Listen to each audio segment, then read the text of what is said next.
Today isn't about designations or title. It's about ambition, pivots, defining moments, and the journeys that shape leadership over time. We have brought together women at different stages of our careers to talk about the choices they've made, the ones they almost made, and what brought them together here. I'm Nupur. Hi, I'm Sunaina Jetli. Christine Robinson. Hi everybody, I'm Pierag Mukherjee. And I've built my career over the last decade and a half, driving growth across diverse industries. Given that I'm a human resources professional, relationships matter to me the most. Up until now, I've always introduced myself with my designation and my professional qualification. But today, I'd like to believe that I'm a good daughter, I'm a good friend, I'm someone that people can really rely on. Apart from work, I have a lot of passions. One of my favorite things to do and the most fulfilling thing to do is spend time with my families. What are one or two drivers that have really made your career moving, and as on now as well? No matter what the profession is that I'm currently focused on, is really knowing people, connecting with people. What made you move consulting into Pierag, and what was the primary driver? I'm a lifelong athlete. Playing a sport teaches you how to lose without collapsing. It teaches you how to be disciplined without being applauded. What is one thing apart from what Lucas mentioned? Relationships matter to me, so I choose people who choose me because it's important to be with like-minded people. What is one message that you want to give to people of your similar age? Don't wait until you're 100% ready. Just take risks, take chances. I have seen in my own personal journey that I've had the maximum amount of growth when I was not completely prepared for something, but I said yes. Once Michelle Obama said, "There's no limit to what we as women can accomplish," and I can completely echo what I heard from all four wonderful ladies. Once again, happy Women's Day. At Pierag, we truly believe if she leads, we grow. Good morning, all. Thank you for coming over and welcome to the special episode of PieragCast. She leads, we grow. I'm Gaurav Khanirwal, your host for today. This is a conversation I was genuinely looking forward to. Today isn't about designations or title. It's about ambition, pivots, defining moments, and the journeys that shape leadership over time. At Pierag, diversity isn't a talking point. It's a culture how we operate. Many of our leaders are women shaping strategies, defining cross-border relationships, and building high-performing teams. To explore our culture more deeply, we have brought together women at different stages of our careers to talk about the choices they've made, the ones they almost made, and what brought them together here, and what's kept them growing. Now, let me introduce the woman driving the conversation. Nupur. Hi everyone, I'm Nupur and I've built my career over the last decade and a half, driving growth across diverse industries. Outside of work, I'm a spiritual person at heart. I spend a lot of time reflecting and trying to stay aligned with the person I'm becoming. I'm also an athlete, something that has really shaped me and defines who I am. And I'm a naturally curious person. I love meeting new people. I love seeing new faces, having new conversations. That's what keeps me energized as much as building businesses do. So that's a little bit about me. Sunaina. Hi, I'm Sunaina Jetli. Given that I'm a human resources professional, relationships matter to me the most. I love to travel and I love spending time with my family. That's about me. Premada. Hi everybody, I'm Pierag Mukherjee. Up until now, I've always introduced myself with my designation and my professional qualification. But today, I'd like to believe that I'm a good daughter, I'm a good friend, I'm someone that people can really rely on.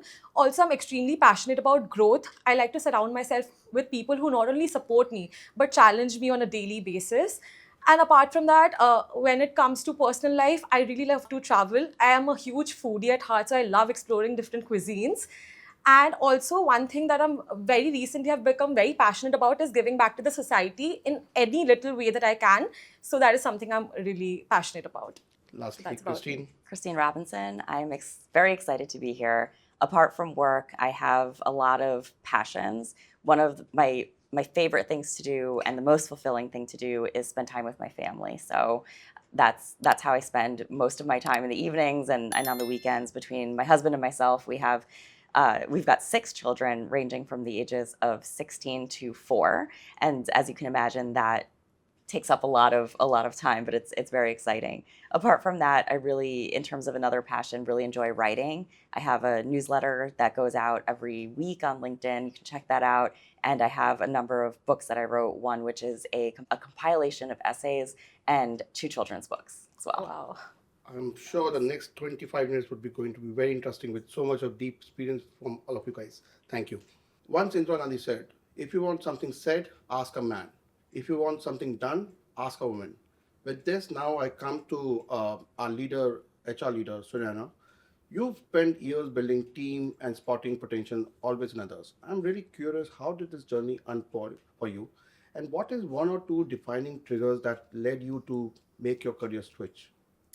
Good question. I think, given that my background has been Big Fours entirely, I feel that relationships and networking play an important part.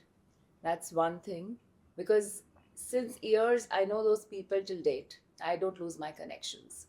Secondly, consistency. You gotta be consistent. You cannot let the ball drop. Third, I feel is that you have to learn that zeal to learn basically.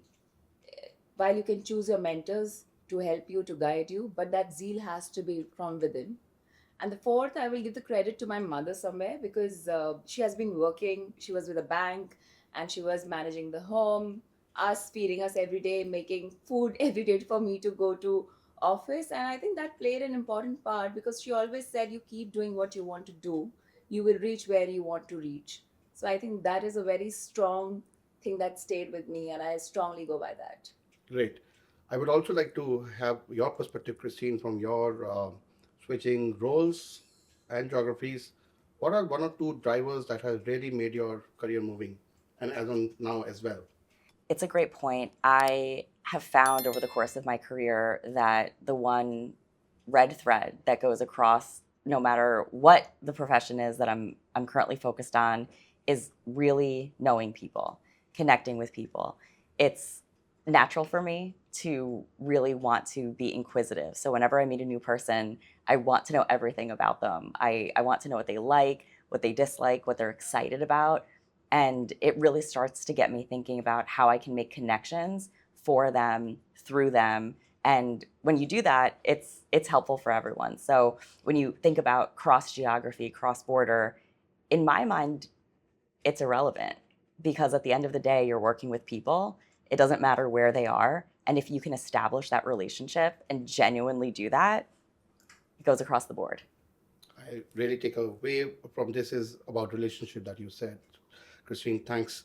The next question I'll move to Nupur and then to Sunena. I mean, as working women, the world perceive consulting always to be a very, very demanding industry. You both had exposures from working in different environment and industry. What made you move to consulting into Pierag, and what was the primary driver? I'll pick that up.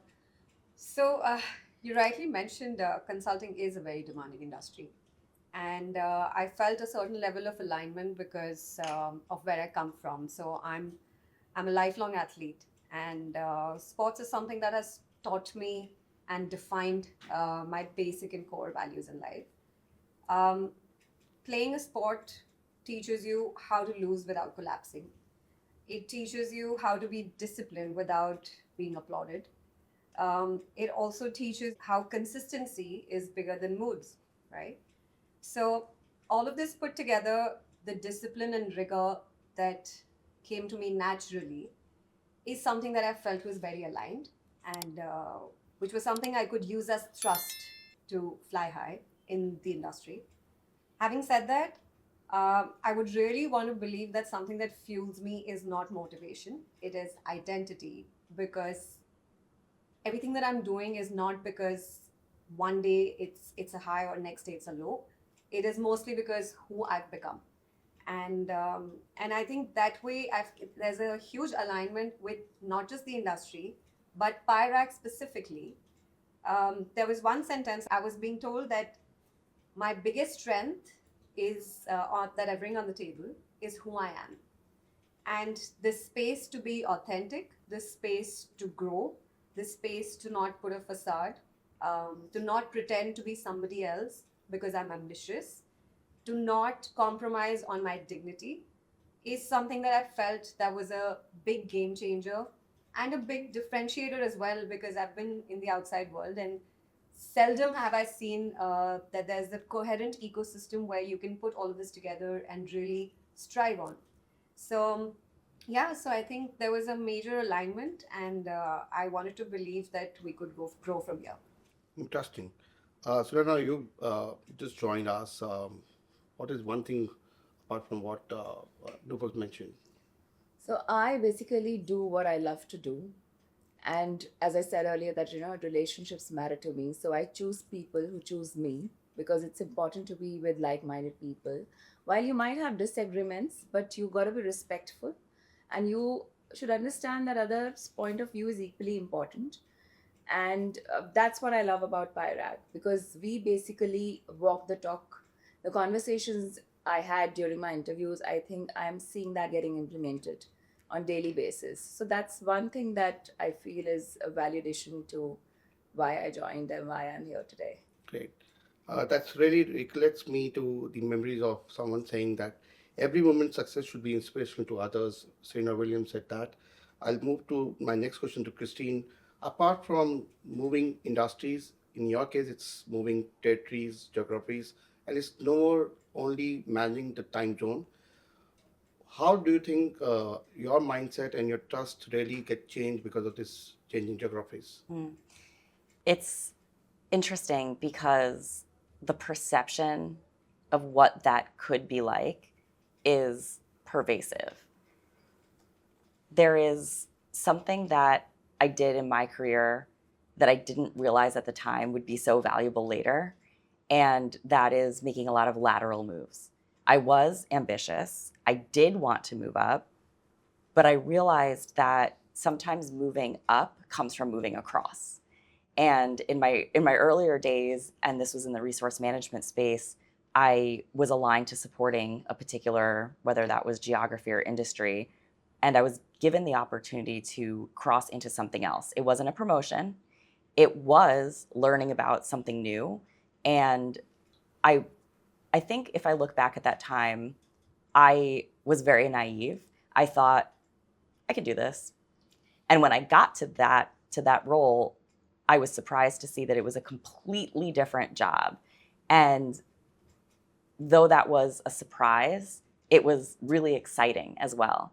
It provided me the opportunity to learn something different. And I made other lateral moves within that large organization.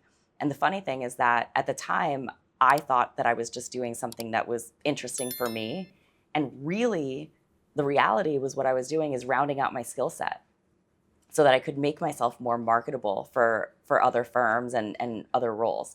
So when you think about that in the context of this question, what I learned is that perception or your preconceived view, or even what you might hear from other people, is not the case. You have to put yourself in that situation, immerse yourself into whether it's a new culture and understanding that, and see for yourself.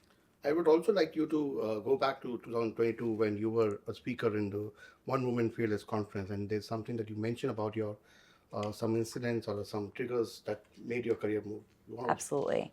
I found that as I continued with my career and grew my family, which is large, it really changed my direction and my own view, not only of myself, but quite frankly, of my purpose and what I wanted to do.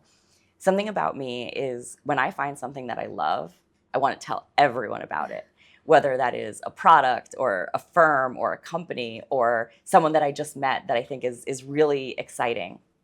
And what I found at that time, pandemic parenting, was relentless parenting. It was interesting for me because I love my children dearly. And during that time, it was a harsh shift to working outside the home and coming back to my child. It was a palpable excitement from having missed him. During the pandemic, I didn't have the opportunity to miss him because he was everywhere all the time. And what I realized was that I really needed to create that headspace for myself that I used to get in the separation between working and my home life, which maybe came in the form of a commute, let's say. And creating that space for myself allowed me to much better manage my own temperament. And what I realized is it made me a better mom. It made me better at my job. And when I found that, I wanted to tell everyone about it. So the one woman conference was the opportunity to do that. Great. Very, very interesting. My next question will be moving to two set of people in this group, Sunaina and Premita. I mean, this is advice to the younger self. Having navigated growth, pressure, and leadership, you learned all your life hard way. Yeah. Sunaina, you want to just share your perspective, especially to the younger self or the woman who is considering consulting today? Consulting is an amazing practice to be in, I think. You get to learn a lot because there are a lot of mature and well learned professionals. That's why I continued to be in the same space. Having said that, I feel that you gotta be your own backup plan always. That's a bottom line because whether you believe that someone will come and save you, no, nobody saves you. You whether think about finances, about educating yourself, having help from the family, support, ask, no problem. But ensure that you have a good environment around, and even if you choose a life partner, choose the one who stands by you. That matters the most. So I think, yeah, these things matter. Yeah, let's in the also long hear run, from yeah. someone who's just started his career. Premita, you just spent what 2.5, 3 years in consulting. Right. What are one message that you want to give to people of your similar age? Actually, I have a few advices if I can share. So I would say that don't wait until you're 100% ready. Just take risks, take chances. I have seen in my own personal journey that I've had the maximum amount of growth when I was not completely prepared for something, but I said yes. Be it like Vaishnav came up to me and asked me to shoot a podcast. I've never done that before in my life, but I was not prepared for it. But I knew that this was an opportunity that I need to grab. I need to capitalize on it. And then it turned out wonderfully, and I've been receiving so many opportunities since then. And so I would say that young women should build on confidence at a very early stage, and you should voice your opinions. If you're in a meeting, don't stay silent. Like if you have questions, don't be afraid of people judging you. Just ask your questions, voice what you feel is right or wrong, and don't be afraid to take a stand for yourself. Also, any opportunity that is coming your way, don't look at it as an additional burden. Like I know we are like in a world where 9 to 5 is just by the numbers. People are working around the clock. But if you are getting an opportunity, don't think of it as like an additional burden on you. Think of it as a stepping stone in your own personal development.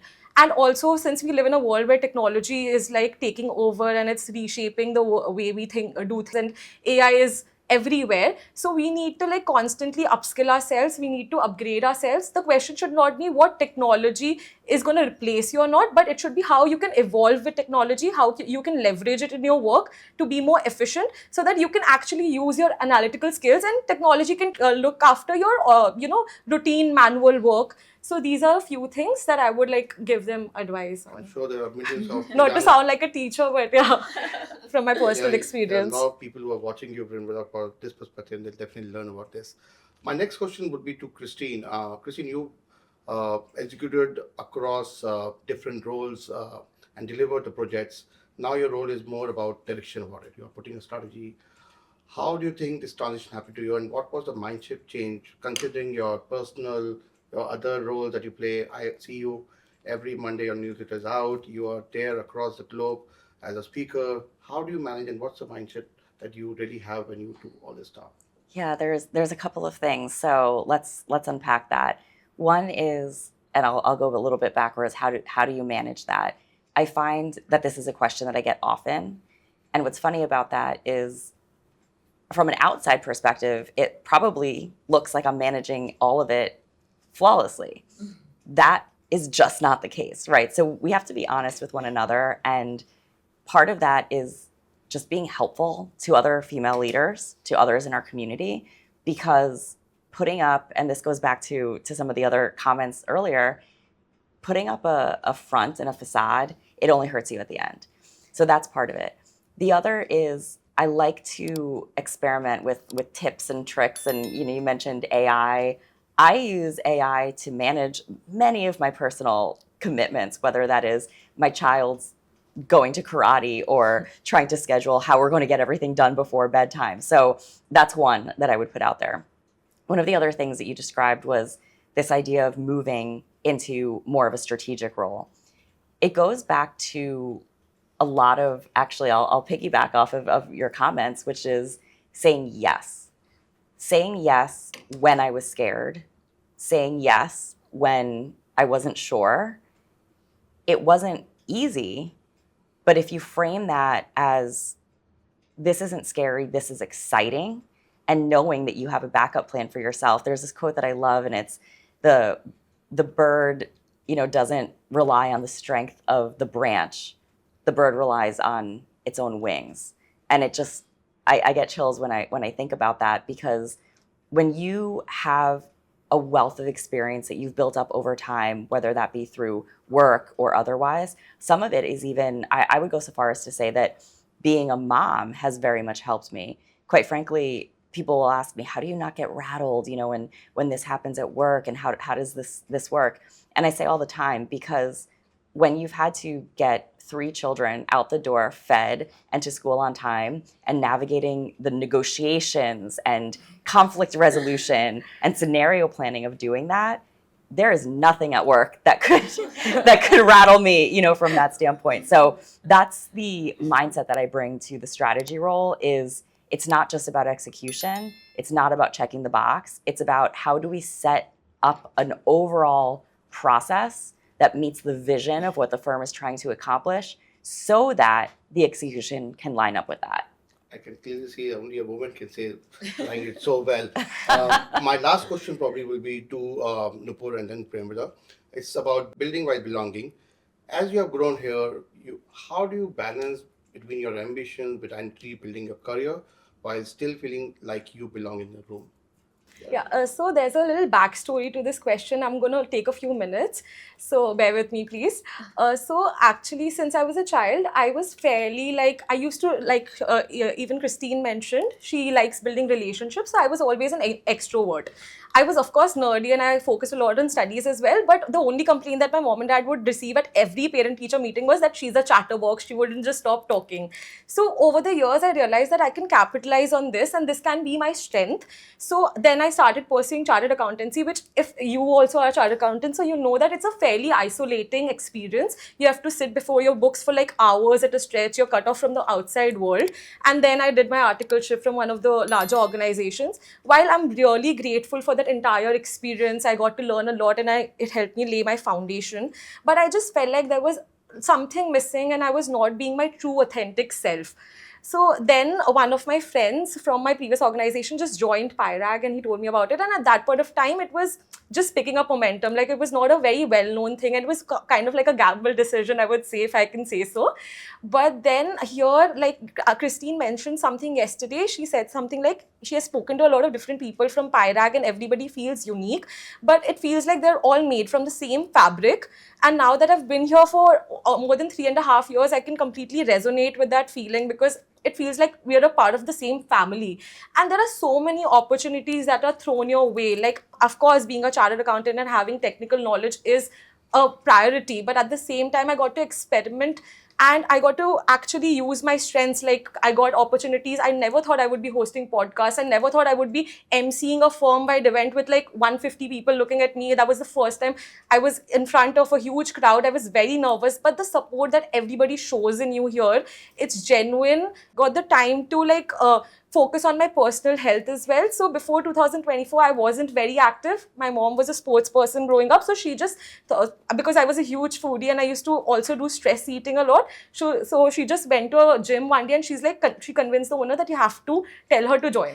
And that's the push that I needed. And I saw people here in my organization encouraging me. When I posted that on LinkedIn, everybody was so proud of me. They every day questioned me, have you gone to the gym today? So it actually became my responsibility to live up to their expectations as well.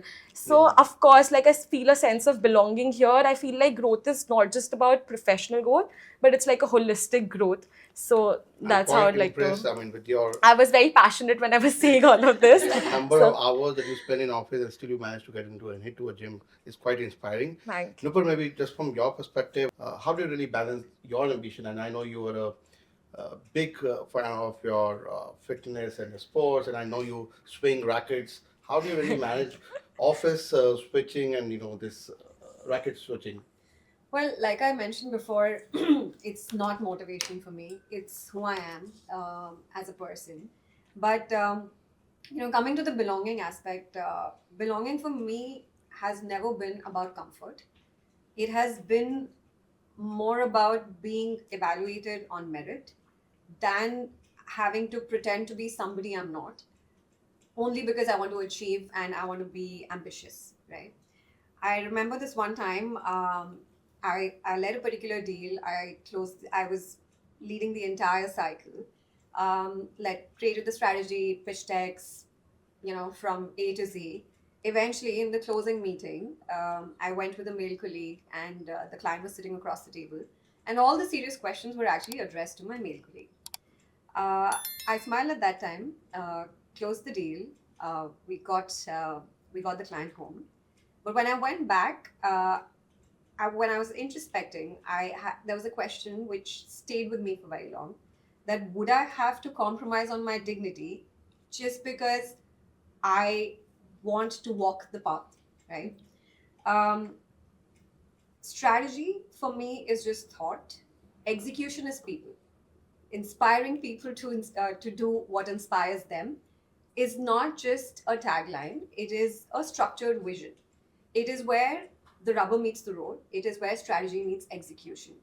To give everybody, like Priyamada said, to have the space to be your unique self, yet be a part of the same fabric, where everything ties well so that there are no loose ends, is something where I feel we all are very well aligned.